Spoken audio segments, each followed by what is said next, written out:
Hello everyone. तो recently union home ministry ने announce किया है कि इंडिया म्यांमार बॉर्डर के अलोंग जो फ्री मूवमेंट रिजिम है उसे स्क्रैप कर दिया गया है। और अब ये जो एंटायर स्ट्रेच है इंडिया म्यांमार बॉर्डर का, दैट इज 1643 किलोमीटर, इसे फेंस किया जाएगा। तो ये अनाउंसमेंट होते ही इसे मिजोरम और नागालैंड अपोज कर रहा है, वेयर एज मणिपुर इसे सपोर्ट कर रहा है। पर्टिकुलरली मणिपुर जो गवर्नमेंट है इसे सपोर्ट कर रहा है। तो आज हम जानेंगे कि फ्री मूवमेंट रेजिम क्या है, क्यों इंट्रोड्यूस किया गया था और क्यों मिनिस्ट्री ऑफ होम इसे स्क्रैप करना चाहता है। तो सेशन स्टार्ट करते हैं। तो फ्री मूवमेंट रिजिम एक यूनिक सिस्टम है जहां बॉर्डर के अलोंग जो इनहेबिटेंट है और we can say local tribes are allowed to cross the boundary, और यहाँ किसी पासपोर्ट और वीज़ा की ज़रूरत नहीं है। तो इस बॉर्डर के अलोंग 16 किलोमीटर में यहाँ का जो लोकल ट्राइब है, म्यांमार का लोकल ट्राइब और इंडिया का लोकल ट्राइब, ये एक दूसरे के कंट्री में एंटर कर सकता है 16 किलोमीटर तक। This is called as free movement regime. अब जो बॉर्डर है इंडिया और म्यांमार का, इसका टोटल लेंथ है 1643 किलोमीटर, और इंडिया के 4 state, that is Mizoram, Manipur, Nagaland and Arunachal Pradesh, ये म्यांमार के साथ बॉर्डर शेयर करते हैं। और यहाँ के एथनिक टाइज मेंटेन करने के लिए फ्री मूवमेंट रिजिम ये इंट्रोड्यूस हुआ है। Free movement regime allows tribe living along the border can enter into either side to travel up to 16 kilometre inside the other country without visa, और इसे ही कहा जाता है फ्री मूवमेंट regime। इस border के अलोंग 10 किलोमीटर के stretch में, means border के अलोंग ओनली, यहाँ पे 250 विलेजेस है और टोटल 3 लाख लोग रहते हैं जो फ्रीक्वेंटली बॉर्डर क्रॉस करते हैं फ्री मूवमेंट रिजिम थ्रू। और यहाँ टोटल 150 छोटे बड़े फॉर्मल और इनफॉर्मल बॉर्डर क्रॉसिंग्स है। तो इस तरीके से फ्री मूवमेंट रिजिम का कॉन्सेप्ट है। अब देखते हैं कि फ्री मूवमेंट रिजिम क्यों इंट्रोड्यूस किया गया था और कॉन्सेप्चुलाइज किया गया था। तो इसका हिस्ट्री ऐसा है कि इससे पहले इंडिया और म्यांमार, इससे पहले बर्मा कहा जाता था, दोनों ब्रिटिश एम्पायर के अंडर थे। अब ब्रिटिशर्स उनके कन्वीनियंस के लिए इंडिया म्यांमार के बीच एक बाउंड्री बनाया, डिमार्केट किया इन 1826 बाय ट्रीटी ऑफ यानबू। अब डिमार्केशन होने के बाद भी जो आइदर साइड ऑफ यहाँ पे सिटीजन थे, म्यांमार और इंडिया का जो ट्राइब था, वो विदाउट रिस्ट्रिक्शन यहाँ पे बॉर्डर में एंटर कर सकता था या फिर क्रॉस कर सकता था। तो इस तरीके से यहाँ पे जो ट्राइब्स है उनके एंट्री पे कोई रिस्ट्रिक्शन नहीं थे। अब इसके बाद 1937 में भी एक चेंज हुआ, that is British Burma was separated from British India. फिर भी यहाँ across the border tribe without any restriction move कर सकते थे। तो यहाँ पे मूवमेंट बना रहा। यहाँ के लोगों का कहना था कि बॉर्डर ये आर्टिफिशियल लाइन है और ये सेम इथनिसिटी और कल्चर के लोगों को डिवाइड कर रहा है into nation without their consent. तो इस तरीके से यहाँ पे मूवमेंट बना रहा।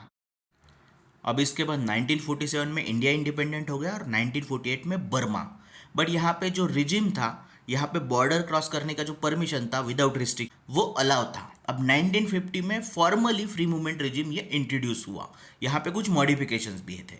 तो यहाँ पे under this free movement regime total distance था 40 kilometre, means inhabitant residing with in the distance of 40 kilometre near the border were allowed free movement with head load. तो कितना वेट हो सकता है, हेड लोड आप लेके जा सकते हो। लेकिन डिस्टेंस कितना था फ्री मूवमेंट रिजिम का, 40 किलोमीटर, जो अभी 16 किलोमीटर था जब तक इसे स्क्रैप नहीं किया गया था। लेकिन शुरुआत में 40 किलोमीटर था। और इसके रिगार्डिंग इंडियन पासपोर्ट एक्ट और बर्मीज पासपोर्ट एक्ट में भी मॉडिफिकेशन किए गए थे, और इस तरीके से फ्री मूवमेंट रिजिम यहाँ पे इंट्रोड्यूस हुआ था। इसका एम था कि जो इथनिक और किनशिप बॉन्ड्स है उसे मेंटेन करना। जैसे इंडिया और म्यांमार बॉर्डर की वजह से नागाज डिवाइड हुए, इंडिया और म्यांमार में, नागालैंड में जो नागाज है। इवन इंडिया का जो मिजो ट्राइब है उनका इथनिक टाइज या कुकी-शिन ज़ोउ पीपल के साथ है जो म्यांमार में है। तो इस तरीके से इथनिक ट्राइब और किनशिप बॉन्ड को मेंटेन करने के लिए फ्री मूवमेंट रिजिम ये इंट्रोड्यूस हुआ था।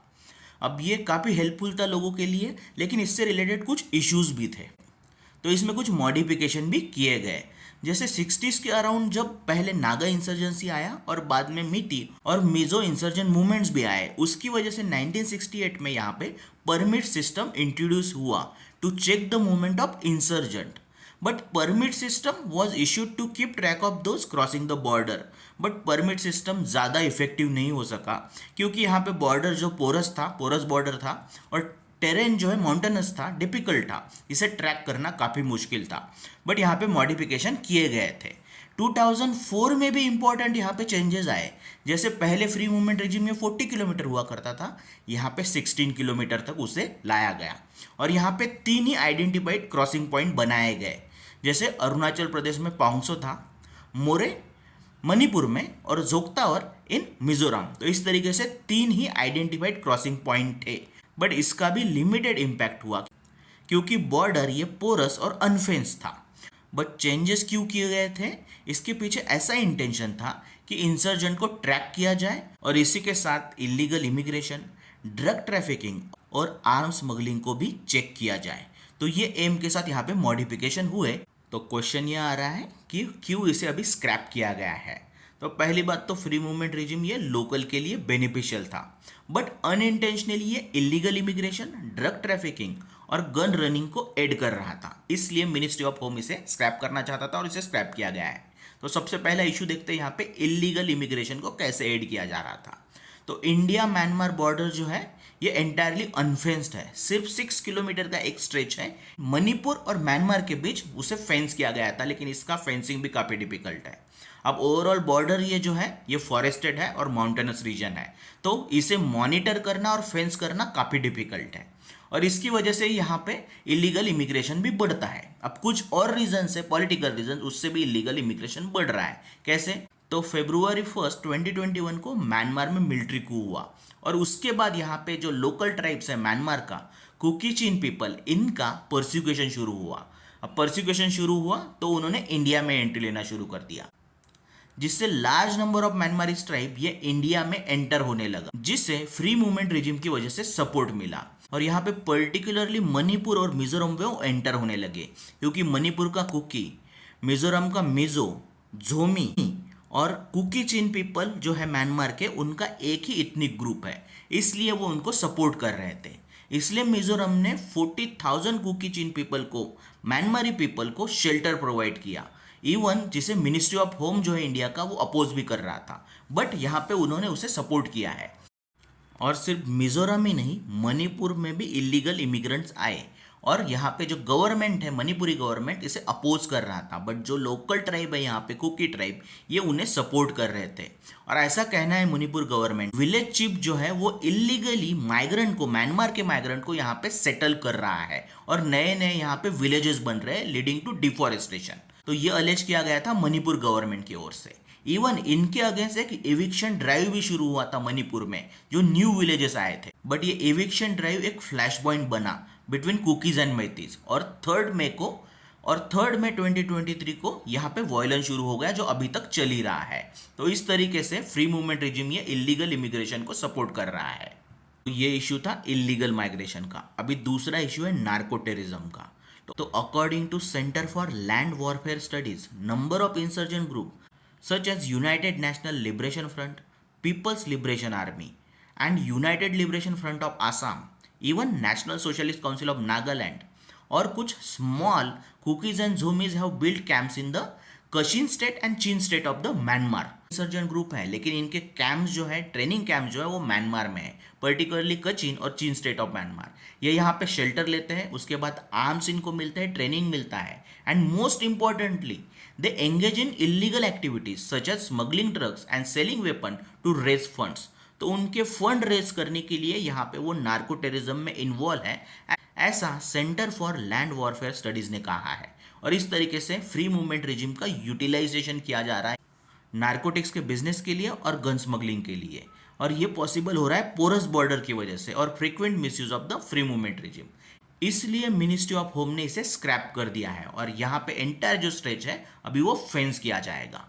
तो इस तरीके से फ्री मूवमेंट रिजिम का कॉन्सेप्ट था और इसे स्क्रैप किया गया है। So that was overall topic of free movement regime. लेकिन इसके बाद, इसे स्क्रैप करने के बाद होम मिनिस्टर ने कहा है कि इसे फेंस किया जाएगा।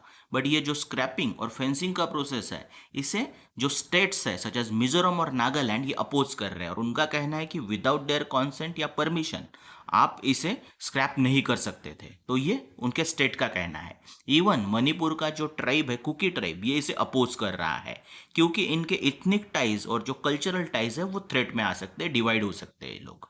इवन इसे फेंस करना, इस बॉर्डर को फेंस करना काफ़ी डिफिकल्ट हो सकता है, क्योंकि फॉरेस्टेड रीजन है, माउंटेनस रीजन है, ज्योग्राफी काफ़ी डिफिकल्ट है, टेरेन डिफिकल्ट है, तो इसे फेंस करना काफ़ी मुश्किल हो सकता है। तो इस तरीके से इसे चैलेंजेस भी है इस फेंसिंग को और ओवरऑल प्रोसेस को। अब देखते हैं कि इसके बाद क्या होगा, क्योंकि आप सिक्योरिटी थ्रेट को यहाँ पे स्लो डाउन कर सकते हो, क्योंकि रीजन जो है ये सोशो इकोनॉमिक रीजन है। इंसर्जेंसी का जो रूट है सोशो इकोनॉमिक है। सिर्फ फ्री मूवमेंट रिजिम स्क्रैप करने से और फेंसिंग से ये इशू आप सॉल्व नहीं कर सकते। इसके लिए आपको सोशो इकोनॉमिक कंडीशन पे वर्क करना पड़ेगा। तो ये था हमारा ओवरऑल टॉपिक।